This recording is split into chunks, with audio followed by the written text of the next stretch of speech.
जम्मू कश्मीर की राजनीति से एक बड़ी खबर आ रही है और वो खबर बीजेपी खेमे से आ रही है। जी हाँ, ऐसी चर्चा है, ऐसे सोर्सेज के कहने के मुताबिक 21 तारीख को पहला लिस्ट निकल रहा है बीजेपी का, जो कि जम्मू कश्मीर में जो असेंबली इलेक्शंस हैं उसके लिए जो पहला लिस्ट है वो 21 तारीख को पार्टी की तरफ से रिलीज किया जा सकता है। चर्चा ये भी है कि कश्मीर मिशन कश्मीर की अचीवमेंट के लिए, क्योंकि जम्मू में तो पार्टी बहुत मजबूत है, पहले ही पार्टी ने यहाँ अगर लोकसभा के इलेक्शन की बात करें तो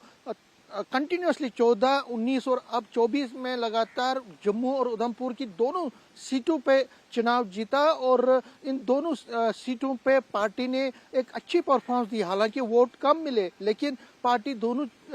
जो सीटें हैं वो जीतने में कामयाब रही और पार्टी को तकरीबन 30 से ज़्यादा सीटों पे बढ़त भी मिली, जो कि असेंबली सेगमेंट्स हैं जम्मू डिवीजन में। लेकिन मिशन कश्मीर हमेशा पार्टी के लिए एक चैलेंज रहा है। हालांकि पार्टी ने जो इसके अलाइज हैं, जो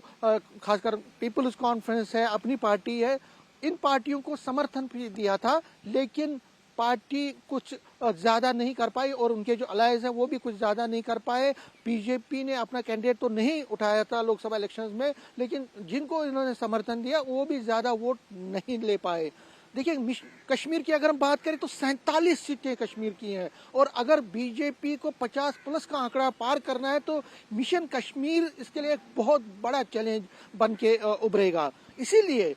ऐसे सोर्सेज कह रहे हैं, बीजेपी के टॉप सोर्सेज ये कह रहे हैं कि पार्टी ने एक डिसीजन लिया है, पार्टी ने फैसला किया है कि पार्टी 47 जो सीटें कश्मीर की हैं उनमें 25 सीटों पे अपने कैंडिडेट्स उठाएगी। मीन्स कि बीजेपी की टिकट पे 25 सीटों पे कैंडिडेट उतारे जाएंगे और जो बाकी 22 सीट्स हैं उसमें जो इनके अलाइज हैं, चाहे पीपल्स कॉन्फ्रेंस है या अपनी पार्टी है या बाकी जो उनके अलाइज हैं, उनको समर्थन, उनके कैंडिडेट्स को समर्थन दिया जाएगा और 10 से ज़्यादा ऐसे इंडिपेंडेंट कैंडिडेट्स को बैक किया जाएगा जो कि नए चेहरे होंगे लेकिन पोटेंशियल चेहरे होंगे, जिनका मास बेस होगा और जो किसी पॉलिटिकल पार्टी से नहीं, पॉलिटिकल बैकग्राउंड से ना आए हों। मीन्स बीजेपी चाहती है कि जो फैमिली रूल का टैग 3 पार्टियों के खिलाफ जो वो बात भी करती है, चाहे वो अब्दुल्ला फैमिली हो, मुफ्ती फैमिली और कांग्रेस गांधी फैमिली की बात कर रही है, तो उसको डिफीट करने के लिए, उस नैरेटिव को सिद्ध करने के लिए कि हाँ हम फैमिली रूल के खिलाफ हैं, तो उसको देखते हुए 10 से ज़्यादा ऐसे कैंडिडेट्स को बैक किया जाएगा पार्टी की तरफ से जिनका कोई पॉलिटिकल बैकग्राउंड ना हो, नए चेहरे हों, अच्छे चेहरे हों और जिनका अपने अपनी कॉन्स्टिट्यूंसी में दबदबा हो। ये इंडिपेंडेंट कैंडिडेट्स होंगे लेकिन बीजेपी उनको पूरा समर्थन देगी। बाकी के जो है छोटे मोटे जो ग्रुप्स हैं वहाँ पे जो पहले से वहाँ काम कर रहे हैं उनको भी समर्थन दिया जाएगा पार्टी की तरफ से, क्योंकि पार्टी को लगता है कि 47 की 47 सीटों पे अपने कैंडिडेट्स वो नहीं उतार सकती है, क्योंकि इतना उसको वहाँ पे बेस नहीं है, इतना सपोर्ट नहीं है, इतना कार्डर नहीं है। तो 25 सीटें इन्होंने आइडेंटिफाई की हैं जिस पर अपने कैंडिडेट उतारेंगे और 22 जो सीट्स हैं उसमें समर्थन दिया जाएगा बाकी पार्टीज को और कैंडिडेट्स को। इसमें सबसे बड़ी बात यह भी है कि जो कश्मीरी पंडित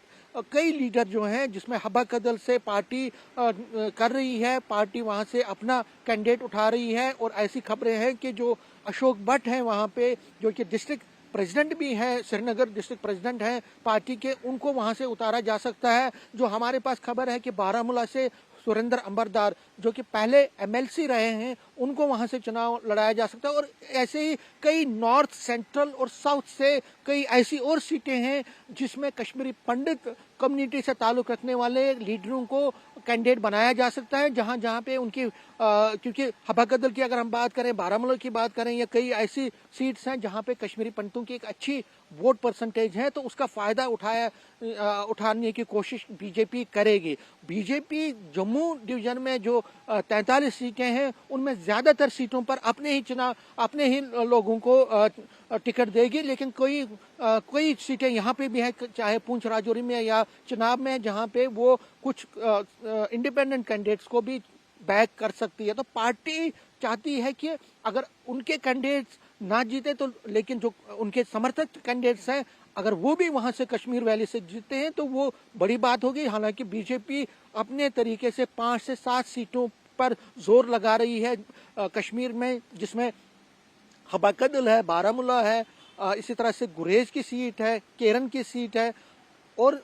बड़गाम की कई सीटें हैं जिनपे पार्टी को लगता है कि पार्टी अच्छा कर सकती है, जीत भी सकती है, उसको उन सीटों पे जीत नजर आ रही है। तो मिशन कश्मीर पार्टी के लिए एक बहुत बड़ा चैलेंज पहले से रहा है, लेकिन इस बार बीजेपी के जो लीडर हैं वो दावा कर रहे हैं कि कश्मीर वैली में पार्टी को इस चीज का भी फायदा होगा, क्योंकि पीडीपी और नेशनल कॉन्फ्रेंस अलग अलग चुनाव लड़ रहे हैं और ऐसा अभी भी लग रहा है कि हो सकता है कांग्रेस भी अलग चुनाव लड़े। हालांकि कांग्रेस और पीडीपी के बीच बातचीत भी चल रही है, लेकिन अगर ये तीनों पार्टियां जो मेन पार्टी है कश्मीर की वो अलग अलग चुनाव लड़ती है तो इससे बीजेपी को फायदा होगा और उसके जो अलायंस है उनको भी फायदा मिल सकता है। अब ये देखने वाली बात होगी कि क्या बीजेपी जो कहा जा रहा है कि 25 सीटों पे चुनाव लड़ेगी और बाकी पे इंडिपेंडेंस को समर्थन देगी। और मैं यहाँ पे आपको ये भी बता दूं कि कई ऐसे नेता जो कि बाकी पार्टी जो पहले सेपरेटिस्ट वॉइसेस थे लेकिन कई पिछले 2-3 सालों से वो अब मेन स्ट्रीम पॉलिटिक्स का हिस्सा बने हैं, उनको भी बीजेपी समर्थन दे सकती है। एज एन इंडिपेंडेंट वोट चुनाव लड़ेंगे,